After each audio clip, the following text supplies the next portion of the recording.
Shalom Uvracha.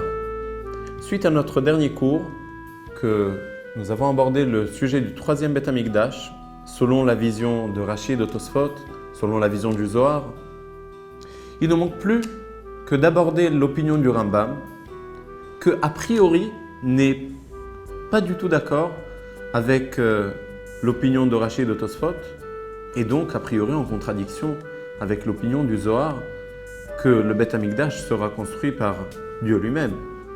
Le Rambam dans Sefer Malachim s'exprime en disant que le Beth Amikdash sera construit entièrement par les mains du peuple juif sous la direction de Melech HaMashiach, sous la direction de Mashiach, que lui-même sera l'entrepreneur de cette construction formidable.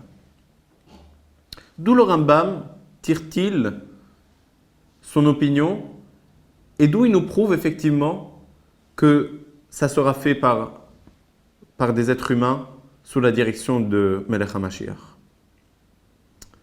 La preuve, elle est tout à fait simple.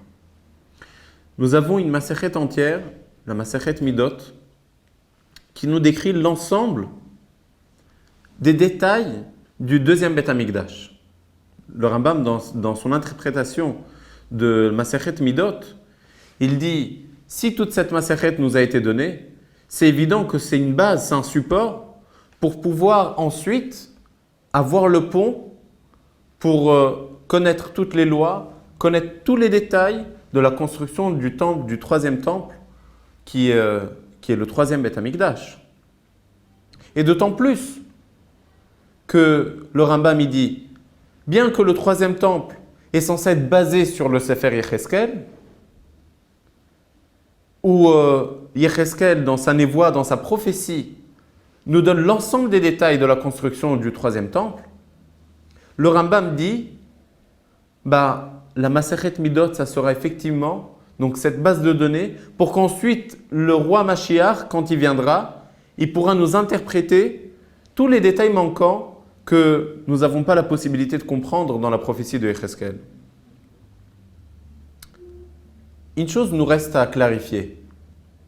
Comment se fait-il que le Rambam s'engage en disant que le Melech HaMashiach sera lui le promoteur, sera lui celui qui va conduire le peuple juif à la construction du troisième temple? Dans le Midrash, le passouk suivant est ramené. Uri Tzafon uvoy Teman. Réveille-toi du nord et viens du sud. A priori, ce passouk est incompréhensible, mais le Midrash nous l'éclaire. Uri Tzafon. Il s'agit du peuple juif. Le peuple juif qui se trouve au nord de Eretz Israël. Quel pays se trouve au nord de Eretz Israël? Nous avons la galoute de Bavel qui se trouve au nord d'Israël. Nous avons la galoute de Romi, des Romains, qui se trouve aussi au nord de Eretz Israël. Et donc, le passouk nous dit Uri Tzafon, réveille-toi du Tzafon, réveille-toi du nord. Qui va réveiller le peuple juif? Le Melech HaMashiach qui se trouve avec eux en galoute à ce moment-là. Parce que Akadosh Baruch Hu, au moment qu'il a envoyé le peuple juif en galoute, il ne les a pas envoyés seuls. Comme la suite du Midrash nous dit, que Akadosh Baruch Hu se trouve constamment avec le peuple juif en galoute. Même Akadosh Baruch Hu lui-même ressent la difficulté de la galoute. Et Melech HaMashiach, que lui-même viendra, il va ressortir le peuple juif de la galoute, c'est à partir de Tzafon, c'est à partir de ce réveil qui viendra du nord. Uvoy Teman, et revient vers le sud, revient vers Eretz Israël. Revient, pas seulement revenir physiquement, mais revenir avec le troisième temple. Donc c'est-à-dire que l'ensemble du peuple juif avec le Melech HaMashiach reviendront avec le Beth Amikdash. Et d'ici la preuve du Midrash, que ça sera le Melech HaMashiach lui-même, avec le peuple juif, qui reconstruira le Beth Amikdash.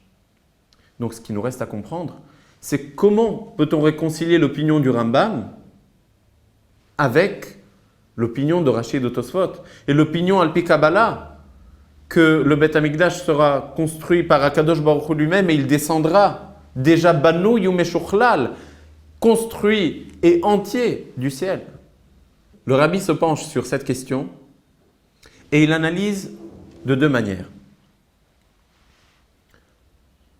Comme le Rabbi a l'habitude, c'est quand a priori nous avons une question, en fin de compte cette question c'est seulement une aide pour en fait comprendre que les deux opinions se font qu'une. Et c'est une seule opinion que chacune comble le manque de l'autre.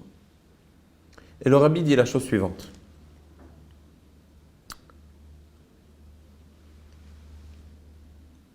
Quand la Gemara dans Souka dit que le Beth Amikdash sera construit la nuit, sera construit pendant Yom Tov, et Rashi et Tosfot expliquent que ça sera un Beth Amikdash qui sera construit par Akadosh Baruch Hu, cela veut dire que suite à la construction matérielle par le peuple juif et par le Melech HaMashiach, viendra ensuite une deuxième étape, ça sera le fait de combler de spiritualité, de Rouchaniout, l'ensemble de cette place du Beth Amikdash, l'ensemble de cet endroit, l'ensemble du Beth Amikdash avec la divinité.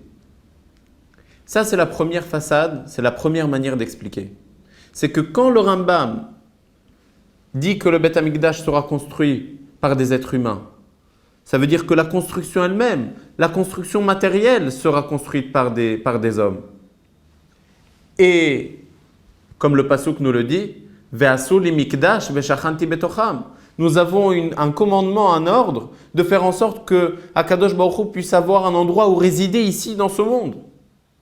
Mais d'autre part, il ne faut pas oublier que même le troisième temple, pour qu'il soit un temple qui soit une construction éternelle, il y aura donc cette émanation d'Akadosh Baruch Hu, de divinité, de Rouchaniout, qui va résider dans le troisième temple de notre troisième Beth Amikdash. La deuxième manière que le Rabbi explique, c'est qu'en fin de compte, tout va dépendre du statut du peuple juif au moment de la venue de Mashiach. La Gemara dans Masechet Sanhedrin répartit le peuple juif en deux statuts. Zachou, quand le peuple juif est méritant, et lo zachou, si chas v'shalom, au contraire, le peuple juif n'est pas méritant à la venue de Mashiach. Et le Rabbi explique de la manière suivante. Si le peuple juif zachou, ils seront méritants, effectivement le Beth Amikdash il descendra entièrement du ciel, construit et complet par les mains d'Akadosh Baruch Hu. Tandis que si Bnei Israël lo zachou, ils devront, avec le Melech HaMashiach, construire le troisième Beth Amikdash. Ce qui est étonnant, c'est que le Rabbi ne se penche pas vraiment sur une des deux manières d'interpréter. Mais une petite anecdote, peut-être pourra nous donner une image plus claire de la vision du Rabbi. Dans l'année 1991, il y a eu une rencontre formidable entre le Rav Mordechai Eliyahu Zichrono Livracha et le Rabbi. Une audience privée que, évidemment, ensuite, elle a été répandue en vidéo et nous avons jusqu'à aujourd'hui la possibilité de voir cette audience entre le Rav Mordechai Eliyahu et le Rabbi. À ce moment-là, il y avait une joie énorme